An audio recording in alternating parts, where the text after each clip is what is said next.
you need for your business success.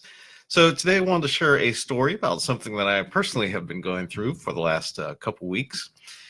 So, and just the interaction that I had with this business, how it affected me as a customer, and how it affected them as a business. And oops, let me turn my phone off there. I'm going to call this the high price of being a jackass. so, so my car, I have a 2016 Volvo XC90. Love the car to death. Has a ton of cool technology in it. It does lane keeping. It'll drive itself under a certain mile per hour. And I do a lot of driving for my businesses, just as a real estate agent, and my offices are also just spread around the Tampa Bay area here. So 150 mile day is not uncommon for me. Unfortunately, that means the car is now out of warranty.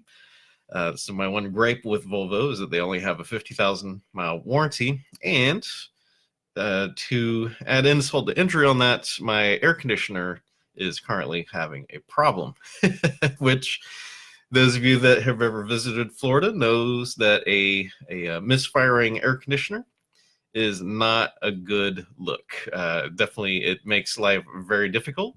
I have to look for shade to park. Windows go down, and I'm still, just usually by the time I'm getting, I'm just sweating. So I make sure to keep some ice water with me and, some wipes. But trying to get the problem solved. So took it to this AC place, and I had taken it there a few months back. And what they did was well, let me start there. So probably like 4 or 5 months ago, took the car in because the AC was having problems at the beginning of summer. Took it in there. I walked in, and I was just like, hey, like my AC is having some problems. And the passenger side seems to be cooling, but the driver's side, it doesn't really seem to be cooling all that well. I don't know if there's just a blip. And he's like, just stop right there. He's like, why don't you just tell me what it's doing and let me figure out what's wrong with it? So right there, we're already on the wrong foot within 3 minutes of me walking in the door there. So they did recharge the air conditioner, and they helped out on another service that I needed done. No problem. AC was working great for about 3.5, 4 months. Then we come to about a month ago. So I take the car back there because they said if the problem comes back, to bring it back, they'll they put some dye in the system so they could see if there's any leaks. Obviously, with it taking 4 months for the AC to not work, the leak is very, very, very minor. So understandable. So I take it back there. And again, I'm a real estate agent, as well as owning some other businesses. So I am constantly traveling to and fro. Usually my calendar is booked at least like 3 or 4 days out. So it takes me a little time to get things set if something comes in out of the ordinary, which sending a car in for service definitely is. Also, probably because it would take, at least half a day to fix it. And that's going to kill all my appointments for that morning. So I stopped by the place again and was just like, hey, you recharge the AC. It's been working great, but you told me if it's not working to bring it back, and I'll take a look at it. So I'm back. So the guy starts doing up the ticket, clickety clackety click, asking me about how long it took and all that stuff. And he gets all done, and I'm just like, well, so I can't leave the car here today. Like, I have appointments. I was just stopping by just to see. And he literally looked at me and tore the sheet in half, the ticket printout, and said, well, what are we doing here then? So at that point in time, that reminded me of a rule that I had put into place 2 years previously, which was don't do business with assholes. And that was because a very similar experience with a pool company. And not a service provider, just a store locally here that sells pool supplies. And it was a miserable experience every time I went in there.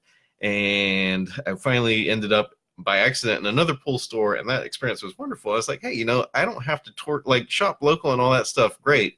But I'm not going to torture myself with horrible customer service. So, yeah, so that's pretty much where it's at. So what happened there? So obviously the guy knows his business with air conditioner repair, car repair, and all that stuff. They've been there for years. They definitely know what they're doing.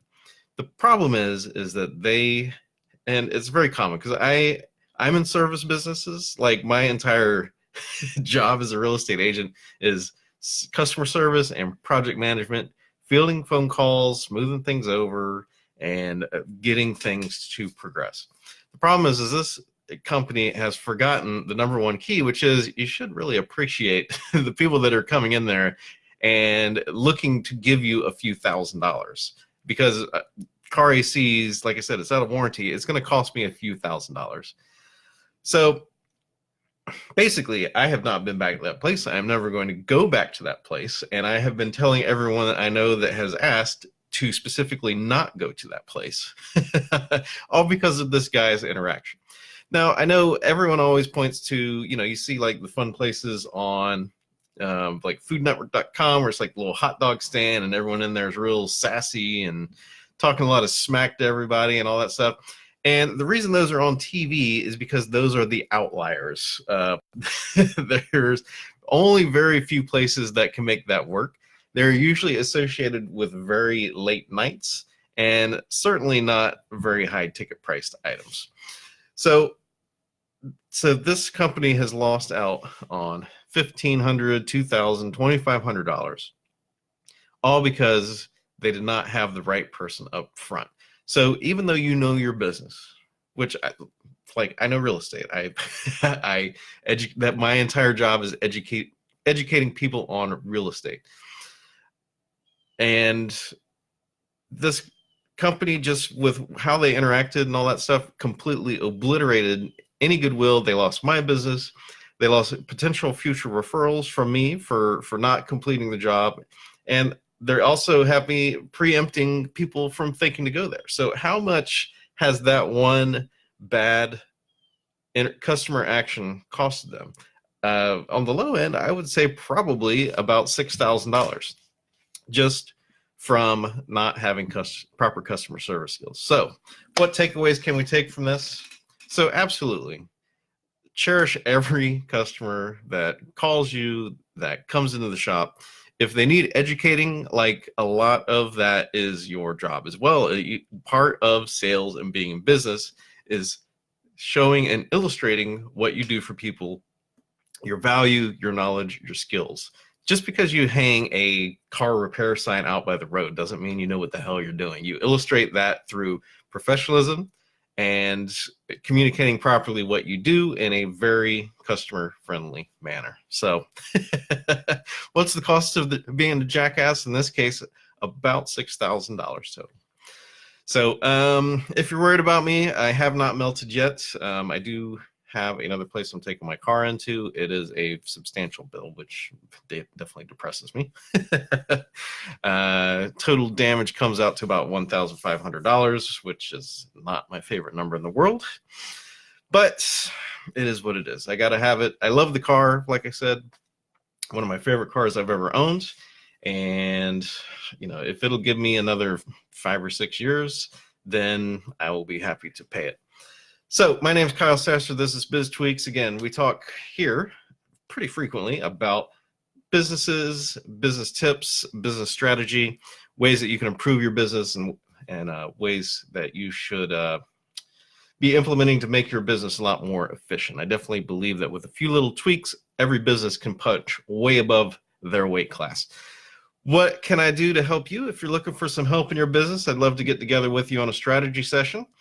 Feel free to click that link below. If you have any questions or something you're struggling with or something that you experienced recently, maybe you have your own Jackass story, I would love to hear it. Be sure to leave me a comment down below. Other than that, please be sure to hit that subscribe and follow button, because I do these pretty frequently. Be sure to tune in, and I'll talk to you soon.